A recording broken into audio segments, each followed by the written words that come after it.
If I could, what would I change about the story of Mushoku Tensei? We all know that this story has a lot that people really cannot stand, and it's very infamous because of the plot line. Now, me personally, I don't really get bothered by most of this just because I understand that it is a work of fiction, and even though it has some things that I am not very happy to read about, it's just a story, so I don't mind it. But there are definitely a couple of things that I really cannot stomach, and I wish it was never written into the story. First and foremost is going to be the reason why Rudius got kicked out of his parents' house. Because here's the thing, in an original web novel, it was actually written that Rudius was spying on his little 10-year-old niece. He was watching her take a bath and touching himself at it, which that was actually recanted because people hated it so much, and in the light novel, which is the canon, it was changed to lolly spicy anime. But the anime actually decided to keep that in, because you can tell that there's definitely a spy camera in the bathroom that is watching a little girl, and Rudius was there touching himself. Deplorable, I hate it.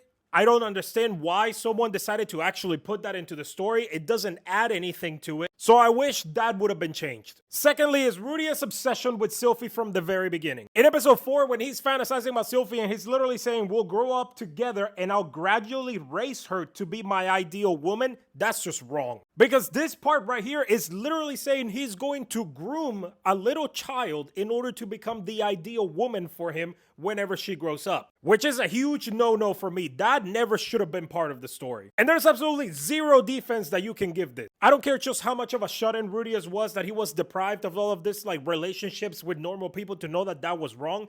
That was just wrong. I get that it's part of the story, but I just don't like it. I would have changed that. Last but not least, the relationship between Aris and Aisha. And yes, I understand the meaning behind this relationship, which is essentially to give closure to Rudius to realize that what he was doing to his little niece was wrong. Because when he was doing this, he saw nothing wrong. But then when he realized that his son, who was 12 years old, was getting it on with his sister, who was 20-something, and how wrong this relationship was, he started hating himself and he realized what he was doing was wrong. He thought it was so wrong, he almost past tense his own sister. But quite frankly, it shouldn't have taken this relationship for him to realize that and quote-unquote grow as a person. So me personally, I would have completely removed this from the situation. I'm sure there's a lot more that I didn't like and I would have liked to have changed, but these are the things that come to mind right now.